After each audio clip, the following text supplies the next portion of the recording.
वो तो मेरा यार फ़ोन ही नहीं उठा रहे। एक दफ़ा बात की, 5-10 मिनट ही नहीं हुए कि खटाक से फ़ोन बंद।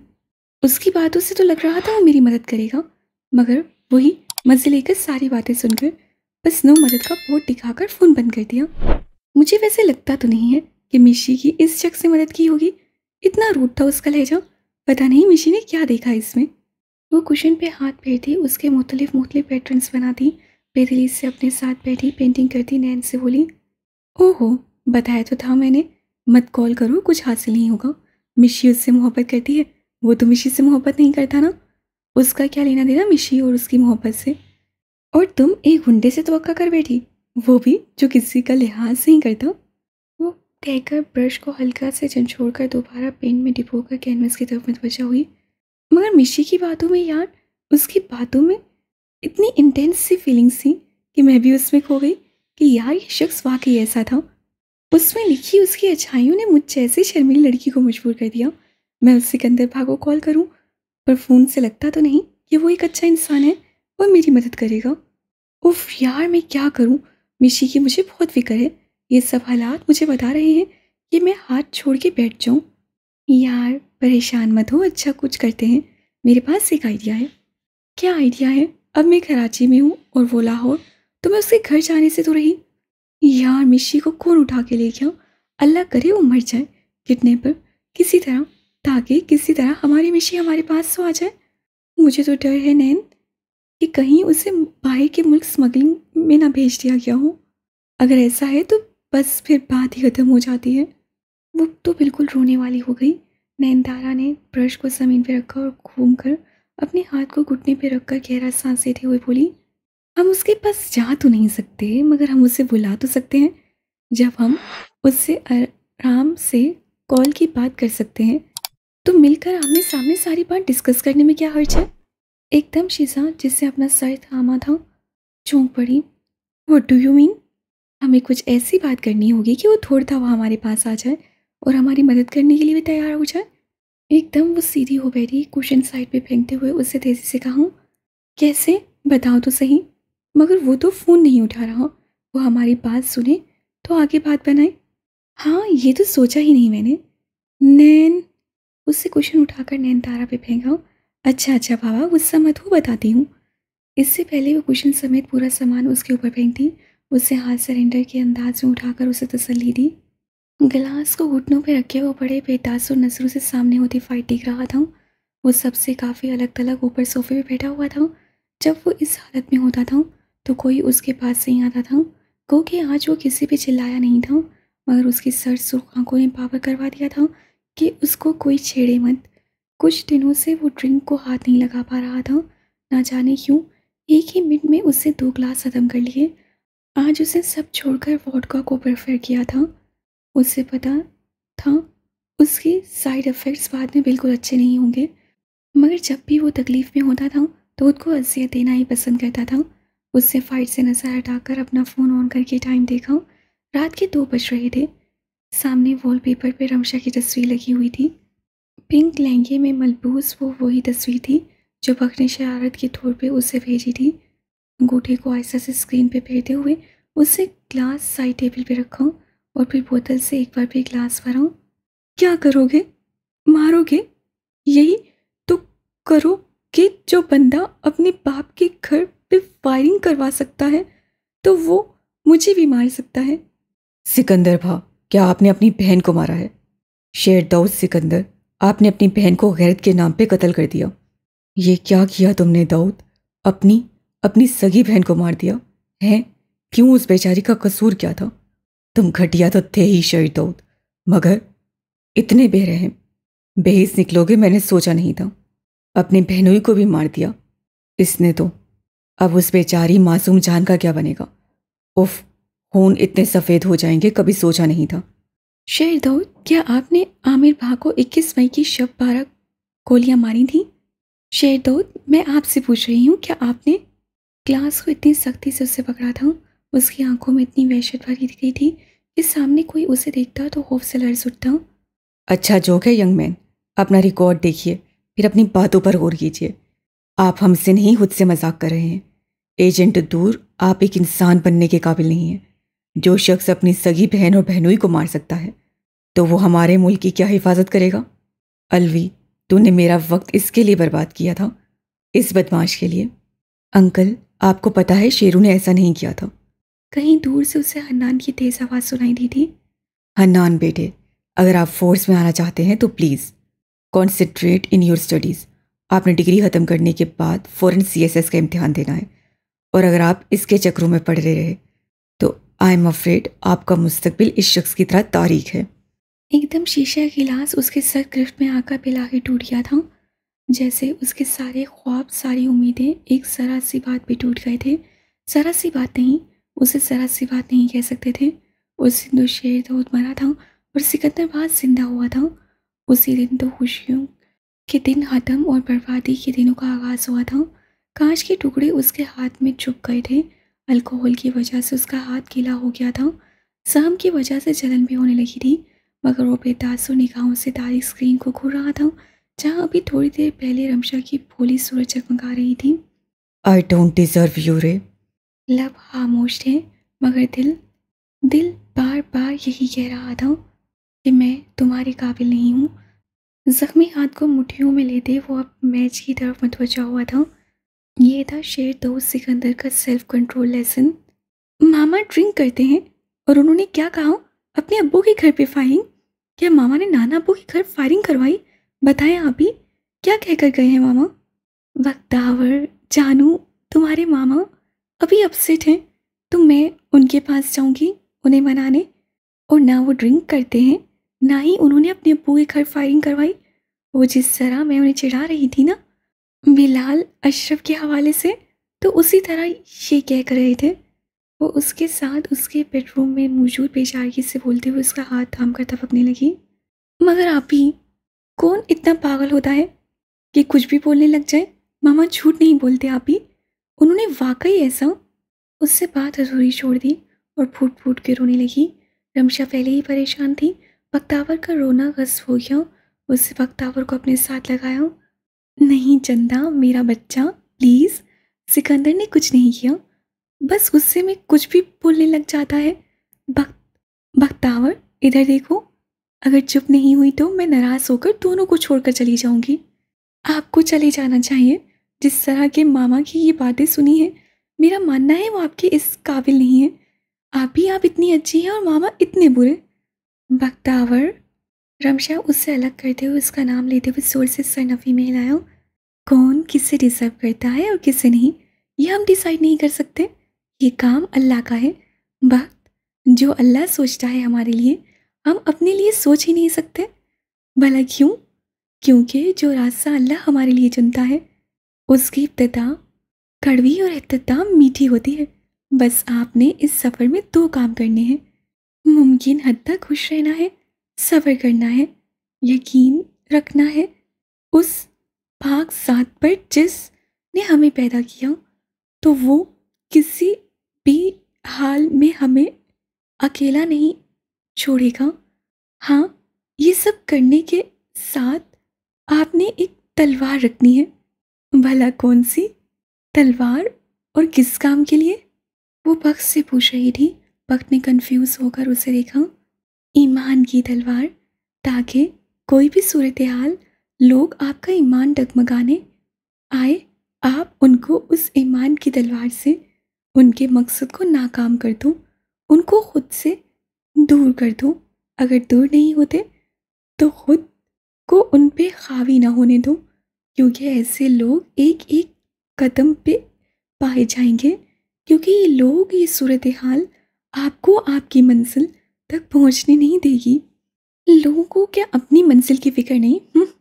उसका ध्यान भट चुका था और उसकी बात सुनकर सर झुक कर बोली। रमशा मुस्कुरा पड़ी।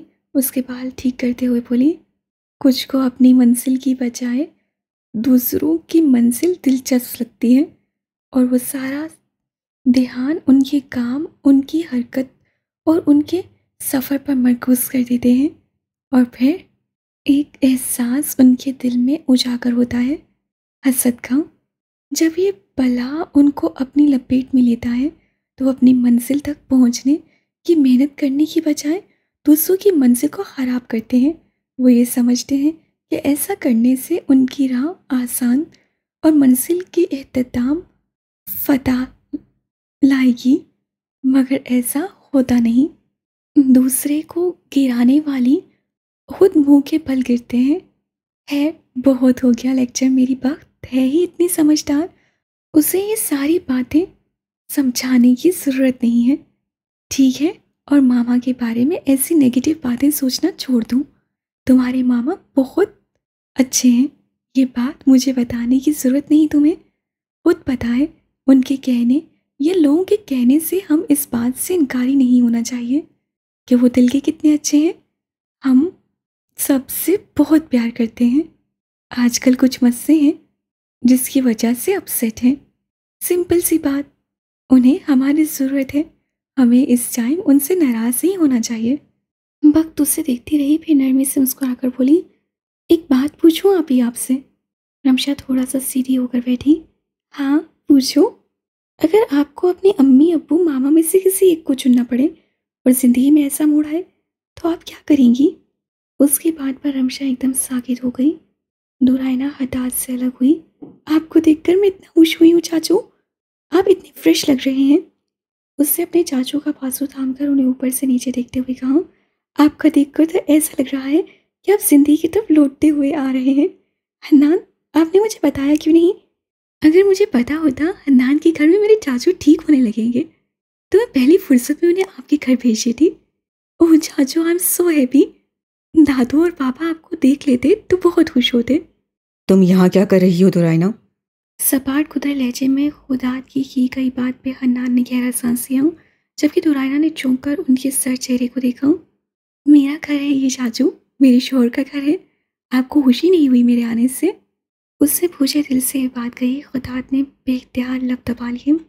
और मेरी आज रुखसती हो गई है, अब मैं यही रहूंगी चाचू। उम्मीद है आपको इतराज़ नहीं होगा।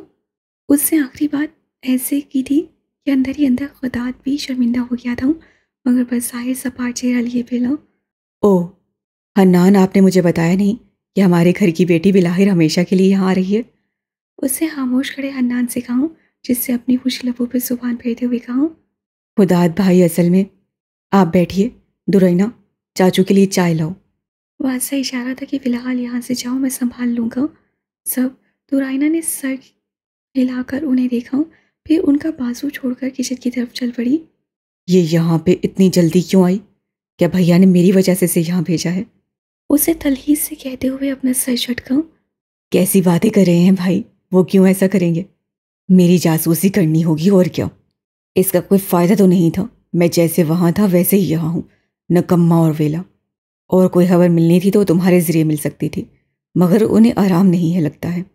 अव्वल तो आप नकम्मे नहीं हैं, प्लीज़ ऐसे मत कहिए। दूसरा, उन्हें पता ही नहीं है कि दुरायना के सिवा आप यहाँ रहते हैं। मैं जब वादा कर लेता हूँ तो अपनी ज़बान से नहीं फिरता, यह आपको अच्छी तरह पता है। तीसरा, यहाँ दुरायना का आने का मकसद इसलिए था क्योंकि कुछ अरसे के लिए मेरी भांजी आ रही है। मेरा दोस्त और उसकी वाइफ असल में इलाज के लिए बाहर जा रहे हैं, तो वो अपनी भांजी को मेरे पास छोड़ रहे हैं।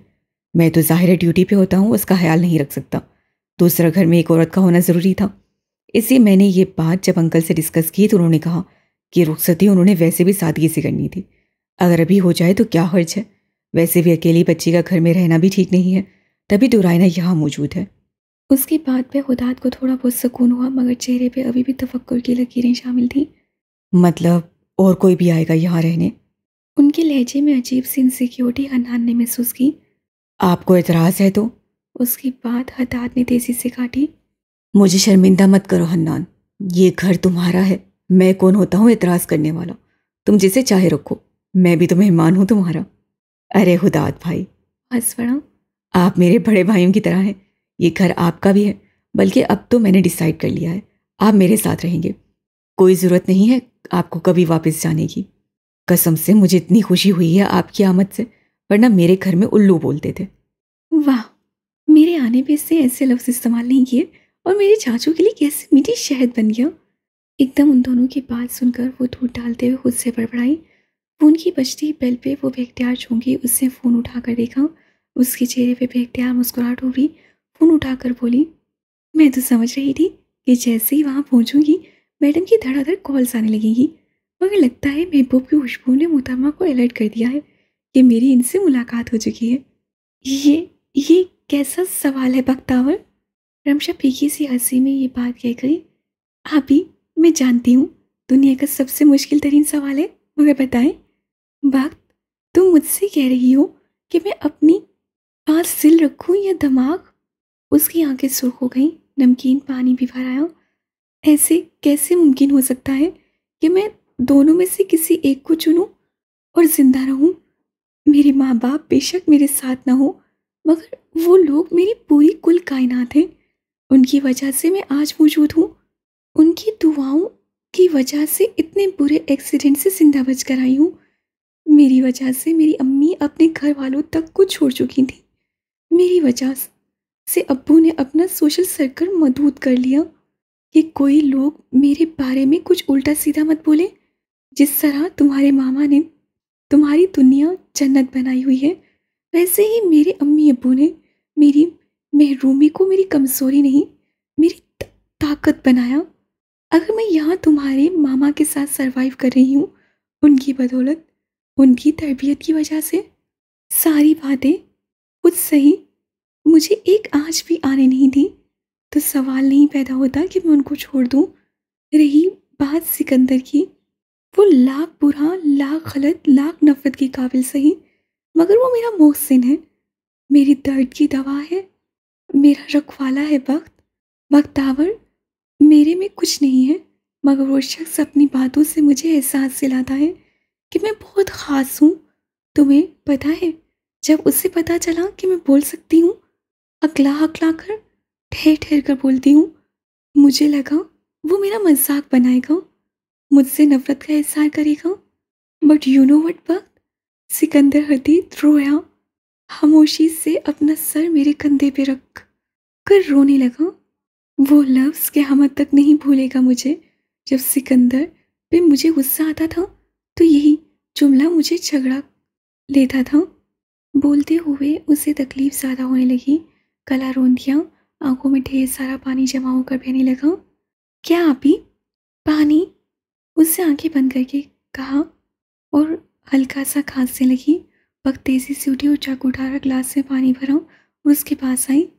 ये ले आपी, आपको बोलने की ज़रूरत नहीं है, आप इशारा भी कर सकती हैं। देखा चेहरा कितना सुर्ख हो गया, खुद को तकलीफ ना दे। रमशा ने खांसते हुए पानी का गिलास पिया, फिर सांस लेते हुए बड़ी आहिस्ते से बोली, आई एम फाइन बख्तावर, मगर मुझे बोलना है। उस मर्द के आंसू मुझे चुप होने नहीं देते। इतने दर्द और तकलीफ के बावजूद मुझे बोलना है।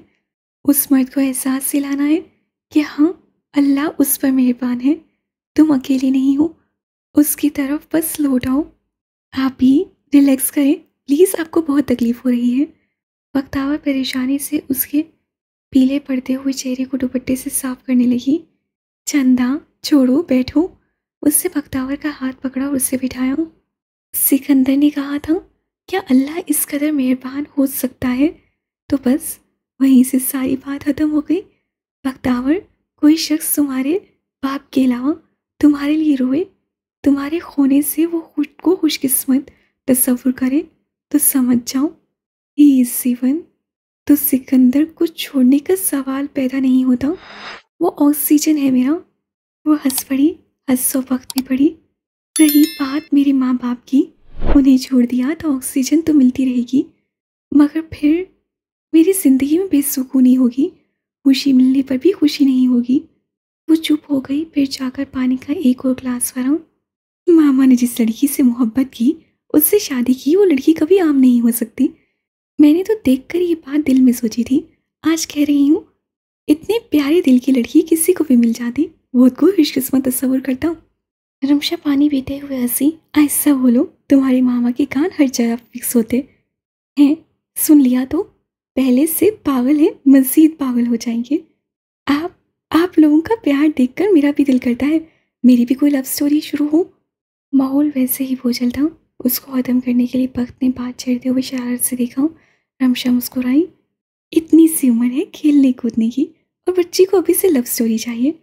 रमशा भी उसके लहजे में कहते हुए उसके सर पर होले से चिपट लगाई। मैं बच्ची तो नहीं हूँ, फॉर गॉड से एक अच्छी भली लड़की हूँ। मोस्टली हर नॉवेल में इस उम्र की लड़कियाँ सेट हो जाती हैं, और मुझे देखो, सारा दिन बस मामा की शक्ल, जावेद भाई का एक बोरिंग सा तासुर, आसिफ भाई तो ठहरे ईद का चांद, बाकी रहे नज़ीर और शकील। आउट ऑफ एवरीवन उनकी शक्लें तौबा अल्लाह माफ़ी। रमशा ने हैरत से देखा। तौबा, सिकंदर ने सुन लिया तो तुम्हारे कान मुड़ देगा। कैसे उनके वर्कर्स पे चेकआउट करती हो? आप ही, मैंने कब चेकआउट किया? तौबा, चेकआउट करने वाली बात है उनमें? मुझे तो ज़रा प्राउड जाइंट मेरे से उम्र में भी काफ़ी बड़ा हो और उसको देखकर एक ही लफ्ज़ मुंह से निकले। रमशा देखती रही, फिर बोली, वाह क्या सड़े हुए अंकल हैं। वो हंसने लगी। बख्तावर का मुंह बन गया। नॉट फनी आप ही।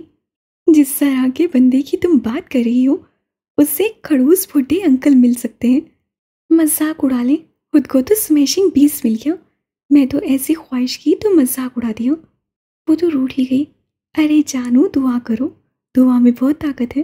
रही मेरे 20 की बात तो मत भूलो, वो स्मैशिंग के साथ ब्रूटल भी हैं। उनके साथ गुजारा करना इतना भी आसान नहीं है। हाँ ये तो है। दोनों फिर एक दूसरे को देखकर हंस पड़ी। सर, आपसे बात करनी थी।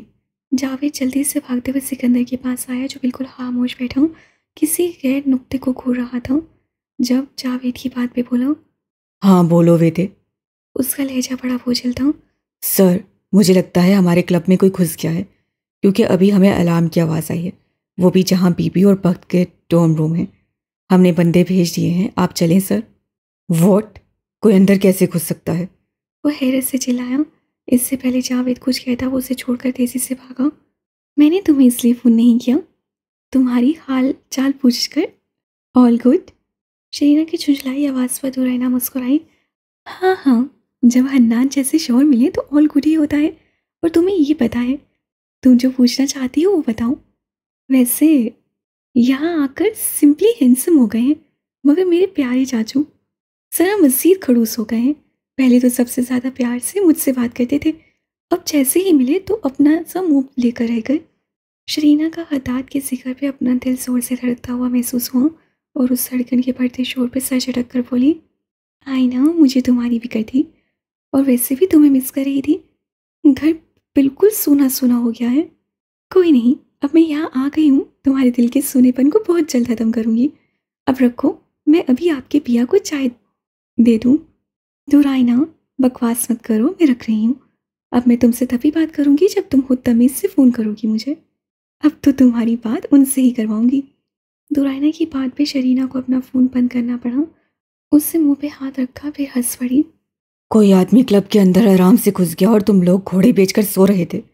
गधो, तुम लोगों का क्या करूं मैं? पिस्तौल थामे वो उस सब पर ठाड़ा था। एक को तो उससे अभी थप्पड़ मारा था। सर, हमें। एकदम रमशा के कमरे से आती आवाज़ पर सिकंदर समेत सभी साकित हो गए। सिकंदर बिना सोचे समझे तेजी से उसके कमरे की तरफ भागा था। दिल की तेज धड़कनों से वो उसको बार बार समझा रहा था कि कुछ नहीं हुआ होगा, रे बिल्कुल ठीक हो गई। मगर उसकी एक बार फिर दिल हराश चीखें सुनकर वो पूरे का पूरा काम किया था। मुंह से कुछ बोला नहीं जा रहा था। एक बार फिर वही पुरानी चीखें उसके कानों में पिघले शीशे की तरह उंडेली जा रही थी। रे, रे दरवाज़ा खोलो। उसे दरवाजे को पीट कर चीखते हुए कहा। फिर उसे कराने की आवाज़ आई तो गुस्से से उसे जोर से 3-4 दरवाज़ों पे सर्प लगाते हुए दरवाज़ा खोल दिया। खोलकर जब अंदर दाखिल हुआ तो एकदम फ्रीज हो गया। मैं तुम्हारी टांगें तोड़ के रख दूंगी। How dare you! मुझे हाथ लगाने की जुर्रत भी कैसे हुई? बगैर अटक कर बोलती वो हॉकी स्टिक से गिरे हुए आदमी को पीट रही थी, जबकि वो हाथ जोड़े बोलने के लिए कुछ कहना चाहता था, मगर वो उसे बोलने का मौका दे ही नहीं रही थी। रे, सिकंदर की बात पे रमशा एकदम फ्रीज हो गई। सिकंदर उसके पास आया, उसका बाजू थामकर उस बंदे से काफ़ी हद तक दूर किया। रमशा के हाथ से हॉकी स्टिक छूट गई। सिकंदर ने महसूस किया वो पहले बिल्कुल जुनूनी थी, मगर अब अपनी हरकत और उस सीन पर एकदम साकित हो गई थी। उसका चेहरा सफ़ेद हो गया था। उसकी ये हालत देखकर सिकंदर अपने अंदर की पीस को काबू नहीं कर सका और उस बंदे पर झपटने लगा था कि रमशा फूट फूट के रोने लगी। और जब रो रही थी तो उसकी आवाज़ में दर्द था। उसके गले में बहुत जलन महसूस हो रही थी। सिकंदर! सिकंदर को रुकना पड़ा। घूम कर उसे देखा। सिकंदर! माय गुडनेस रे, रे क्या हुआ? वो उसके पास आया और उसे फटाफट घेरे में लिया तब तक उसके बंदे अंदर दाखिल हो गए थे और बंदे को पकड़ चुके थे। अब वो सिकंदर के हुक्म के मुंतज़िर थे। सिकंदर, सिकंदर। शीरे, रिलैक्स, मैं यहाँ हूँ। रे, मेरी तरफ देखो। जावेद, बख्तावर को चेक करो फ़ौरन। बेबी, इधर मेरी तरफ नज़र करो। उसने रमशा का चेहरा ऊपर उठाया। रमशा ने अपनी रोते आंखें उठाई। सिकंदर, आप, मैं, वो टूटे फूटे अल्फाज में बड़ी कमज़ोर दिखाई दे रही थी। एवरीथिंग इज़ फाइन, चुप करो, कुछ नहीं होगा। इस शख्स का मैं कीमा बना दूंगा। रमशा डर गई। अब तो उसे पता था कि अब तो सिकंदर उसकी भी नहीं सुनेगा, वो लाजमी उषा का कत्ल कर देगा। नहीं, आप नहीं मारेंगे। नहीं सिकंदर, वरना मैं खुद को मार दूंगी। आप ये गुनाह नहीं करेंगे। वो उसके गिरबान थामे चिल्लाने लगी। सिकंदर बौखला गया। रमशा, नहीं सिकंदर प्लीज़, मैंने मारा, इतना काफ़ी है। सिकंदर प्लीज़। पता नहीं वो ऐसा रिएक्ट क्यों कर रही थी। वो सिकंदर के हाथों अब कोई भी गलत काम होता देखकर बर्दाश्त नहीं कर सकती थी। उसका सिकंदर जितना अंदर से अच्छा है, वो बाहर से भी उतना अच्छा होना चाहिए। अच्छा अच्छा, मैं कुछ नहीं करूँगा। रे, मेरी बात सुनो। लुक एट मी रे, इसे लेकर बाहर जाओ। नज़ीर, इसका पता करो कि इसे किसने भेजा है। जी सर, चलो। उसे घसीट कर बाहर लेकर गए और सिकंदर रमशा की तरफ मुतवज्जा हुआ, जो अभी तक कांप रही थी। मुझे अम्मी अब्बू के पास ले जाएं सिकंदर, अम्मी सिकंदर प्लीज़। श्श। वो रमशा को बेड की तरफ लेकर गया। अम्मी अब्बू मेरे। रे, मैं भी ले जाऊंगा, बस चुप हो जाओ। मुझे परेशान कर रही हो, मैं उस बंदे को ख़त्म कर दूंगा। मुझसे बर्दाश्त नहीं हो रहा। सिकंदर ने उसके बाजू को थपकते उसका सर चूमा। बख्तावर को भी देखना मैंने, चलो खामोश हो जाओ। पानी कहाँ है? वो उठा कि रमशा ने उसी कमीज़ को सख्ती से थाम लिया। नहीं प्लीज़, मुझे अकेले मत छोड़े। ऐसे हर कोई मुझ पे हमला करेगा, मुझे छूने की कोशिश करेगा। सिकंदर एकदम उसकी बात पे फ्रीज हो गया। सिकंदर ने मुट्ठियाँ भींची, खुद को मुमकिन हद तक कंट्रोल किया। घूम के झटका खाते वजूद के साथ अब वो उसके साथ नहीं बैठा, बल्कि घुटने के बल होता उसके सामने उसे देखा और उसका हाथ पकड़ा। रे, क्या उसने तुम्हें हाथ लगाया? रमशा एकदम चुप हो गई। रे, मुझसे कुछ नहीं छुपाओगी। Did he touch you? उसने तुम पर हमला किया या वो कमरे में घुस गया था तो तुमने उसे मारा? उफ, अपनी बेवकूफ़ी और घबराहट में वो क्या कर गई थी। सिकंदर का लहजा इतना खतरनाक था कि वो एक सेकंड यहाँ मौजूद था, दूसरे सेकंड उस शख्स को कवर में उतार कर आएगा। बस उसके कहने की देर है। रे, अब उसकी ऊंची आवाज़ पर पूछ ली। नहीं सिकंदर, वो कमरे में आवाज़ आई तो वो मैं डर गई। सच में वो मुझ पे हमला करने वाला था तो मैंने उसे हॉकी स्टिक से मारा। सिकंदर उसे मशकूक नज़रों से देखता रहा, मगर रमशा ने बड़ी मजबूती से भराई आवाज़ में उसे समझाया। वो नहीं चाहती थी सिकंदर के हाथों किसी का कत्ल हो। वो वाकई नहीं चाहती थी, वरना उस इंजाम में उसे सिकंदर की जुदाई का सामना करना पड़ता, जो कि उसके बर्दाश्त से बाहर था। रोई क्यों फिर? और तुमने ये क्यों कहा कि कोई तुम्हें छुएगा? इतनी बड़ी बात तुम मुंह से कह नहीं सकती। रे, सच सच बताओ। वो मुतमईन नहीं था, उसका दिल बड़ी जोर से धड़क रहा था कि वो उस आदमी का हशर करेगा, मगर वो तस्दीक जा रहा था। मैं डर गई थी, मुझे लगा मैं वो दोबारा उस जंगल में आ गई हूँ जहाँ किसी मददगार की कोई उम्मीद नहीं थी। मैं चिल्लाना भी चाहूँगी तो कोई नहीं आ सकेगा। सिकंदर ने उसका हाथ छोड़ा और उसके दोनों गाल थाम के उसे खुद से करीब किया। तुम दुनिया की सबसे बहादुर लड़की हो रे। Never let your self down. डर क्यों गई जब तुम्हें पता है तुम्हें कुछ होने नहीं दूंगा? किसी की पूरी हवा तुम्हारे आसपास बर्दाश्त नहीं कर सकता तो तुम्हें लगता है मैं किसी को तुम्हें हाथ लगाने दूंगा? मैंने तुम्हें कुछ टाइम के लिए अलग कमरा दिया कि तुम खुद को इस माहौल में एडजस्ट कर लो। अपनी रज़ा से अपना आप मेरे हवाले करो। मैं तुम्हें ज़बरदस्ती अपना चुका हूँ, मगर ज़बरदस्ती हासिल नहीं करना चाहता। I am beast for sure, मगर तुम्हारे लिए दरिंदा नहीं बन सकता। औरत को मर्द से तहफ़्फ़ुज़ का एहसास मिलना चाहिए, ना कि डर का। और यही मैं चाहता था, जो कि मुझे लगता है अपने मकसद में कामयाब हो चुका। और अब आप मैडम मेरे कमरे बल्कि हमारे कमरे में शिफ्ट हो रही हैं और मुझे अब कोई एतराज़ नहीं सुनना। Got it? रमशा बिल्कुल खामोशी से उसे सुनती रही और अपने ठंडे हाथ को बेमकसद हिलाती रही। समझ गई हो मेरी बात या अपने तरीके से समझाऊं? वो मसूई गुस्से से उसके चेहरे को हल्का सा हिलाते हुए बोला। रमशा ने होले से सर अस्वाद में हिलाया। रोना है तो ये सीना हाजिर है। रमशा ने अपनी मुस्कुराहट को बामुश्किल रोका। उसे जोर से सर नफी में हिलाया। सिकंदर ने उसका चेहरा मजीद करीब करके अपने लब उसकी पेशानी पर रखे और होले से बड़बड़ाया। I am proud of you. उफ, कुछ बातें सिकंदर की बिल्कुल समझ से बाहर थी, सीधा दिल को जाकर लगती थी। वो जो ये उसके खुद के होने का इत्मीनान देता था, वो आई लव यू से कहीं ज़्यादा बेहतर था, क्योंकि अब तक उससे रे को आई लव यू कहा भी नहीं था, मगर उसकी ज़रूरत नहीं थी। उससे ये कह दिया था कि उसे उस पर फ़ख्र है। वो एक कमज़ोर लड़की होने के बावजूद उसकी नसों में बहादुर है, तो ये बहुत था, मतलब बहुत से भी आगे था। चले मिसेस सिकंदर हदीद अपने कमरे में, वरना मुझे इस रूम को भी ट्रैम्पल करना पड़ेगा। रमशा ने उसका हाथ बिना झिझके हुए थामा और उसके साथ ही उठ पड़ी। तुमने मुझे इतनी सुबह सुबह क्यों बुलाया सिकंदर? सब हैरियत है? शिकन सदा सफ़ेद शलवार कमीज से उलझे बालों और थकी हुई सुर्ख आंखों समेत वो उसी तरह के हुलिये में सिकंदर की एक कॉल पे भाग आया था। सिकंदर भी उसी तरह के ही हाल था।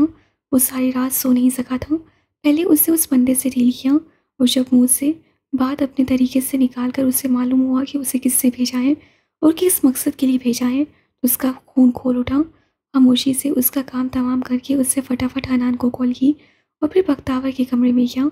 अब हनान की आमद पे वो सीधा अपने ऑफिस में गया, जहाँ हनान उसका इंतज़ार कर रहा था। बख्तावर को अपने साथ ले जाओ। आई एम सॉरी, मैं जानता हूँ तुम्हारा आज स्पेशल डे था, मगर ये बहुत ज़रूरी है। सिकंदर, मुंह से कुछ फूटना पसंद करोगे? हुआ क्या है? हन्नान ने अपने बालों में हाथ फेरते हुए तेज लहजे में कहा। तुमसे जो कहा है वो बताओ, करोगे कि नहीं करोगे? उसकी आंखें कह रही थी कि डोंट पुश मी। क्लब में किसी ने हमला किया है? वो सीधे बैठते हुए चौंकते हुए बोला। यही समझ लो। उसने सिगरेट के पैकेट को घुमाते हुए सपाट लहजे में कहा। तुमने मुझे बताया नहीं, इडियट इंसान। कौन था? क्या हुआ? सब ठीक तो है ना? किसकी हरकत थी? जिसकी भी हरकत थी मैं उसे देख लूंगा। तुम कुछ नहीं करोगे। मैं बता रहा हूँ सिकंदर, मुझे बताओ ताकि मैं कार्रवाई शुरू करूं। आखिर कौन है जो तुम पर हमला करने की कोशिश कर रहा है? मुझ पे कोई माइक का लाल हमला नहीं कर सकता। वो सख्त लहजे में बोला। तो फिर बख्तावर पे हमला किया है या रमशा पर? सिकंदर खामोश रहा। उससे मुट्ठियों वाले हाथ होंठों पे रख दिए। सबसे उसका चेहरा सुर्ख और आंखें नम हो गईं। हनान को अचानक सिकंदर की शक्ल देखकर अपनी बात अधूरी छोड़नी पड़ी। दाऊद, दाऊद क्या हुआ है? कुछ नहीं हुआ। उससे बड़ी आहिस्तगी से कहा। शेर दाऊद, जब तुम ये कहते हो ना तो मुझे बहुत खौफ आता है। बताओ मुझे, सब ठीक है ना? बख्तावर और रमशा को तो कुछ नहीं हुआ ना? वो आगे सिकंदर के जवाब का मुंतज़िर होता कि अचानक उसका फ़ोन बज उठा। उसने सामने टेबल से फ़ोन उठाकर देखा तो उससे हैरत से देखा कि जमाल अंकल का फ़ोन था। सुबह के 6 बजे उनका फ़ोन समझ से बाहर था। खुद को संभाल कर उससे काला कंकार और आहिस्तगी से उन्हें सलाम किया। 5 मिनट नहीं गुजरे कि उसका चेहरा चूने की तरह सफ़ेद पड़ गया। आंखें खुद बहुत सिकंदर के बेतासुर चेहरे पर पड़ गईं। अच्छा, कैसे? कातिल का पता लगा? सॉरी, असल में नींद से उठा हूँ तो समझ में नहीं आई। मैं आता हूँ। ओके ओके, अल्लाह हाफिज़। हन्नान ने फ़ोन कान से हटाकर सामने टेबल पर रखा। फिर सामने उसकी नज़र सिकंदर की गोलियों पर गई। पता नहीं, जब बात समझ में आती है तो नज़ारे खुद बहुत से साफ होने लगते हैं। ऐसा हन्नान के साथ भी हुआ था। जो चीज़ उसके सामने मौजूद थी उसे देखकर वो अंदाज़ा लगा सकता था कि ये आदमी क्या करके आया है। बड़ी जल्दी खबर मिल गई। सिकंदर ने अब काफ़ी हद तक खुद को संभाल लिया था। लिहाजा नॉर्मल लहजे में बोला। हन्नान उसे अजीब नज़रों से देखता रहा, फिर अजीब लहजे में ही बोला। मैं अब तुम्हें हरगिज़ नहीं बचाऊंगा सिकंदर। तुम्हें कह कौन रहा है? सिकंदर भी उसी के अंदाज से बोला। अलबत्ता उसके चेहरे पे तंजिया मुस्कुराहट फैल गई थी। तुम्हें ज़रा सा। उसने अपना सर थाम लिया। वो कहना चाहता था, एक बार भी खौफ खुदा नहीं आया तुम्हें? अपने लिए नहीं तो अपने से जुड़े रिश्ते के बारे में सोचते, मगर वही दोहराए सवाल के दोहराए जवाब मिलते। हाँ, आया था जब मैं शेर दाऊद था, मगर अब मैं कुछ भी नहीं हूँ। वो इतनी सफाकी से कह रहा था कि सिकंदर का दिल खराब हो रहा था। उसकी तबीयत अजीब हो रही थी। क्या किया था उसने कि तुम उसे मारने पे मजबूर हो गए? वो मेरा गरूर तोड़ने आया था। उसकी आंखें साफ साफ बोल रही थी, मगर वो चुप था। पता नहीं बोल क्यों नहीं रहा था। बोलने का वैसे भी कोई फ़ायदा नहीं था। हन्नान का इस वक्त दिल कर रहा था कि खुद को पंखे से लटका कर खुदकुशी कर ले।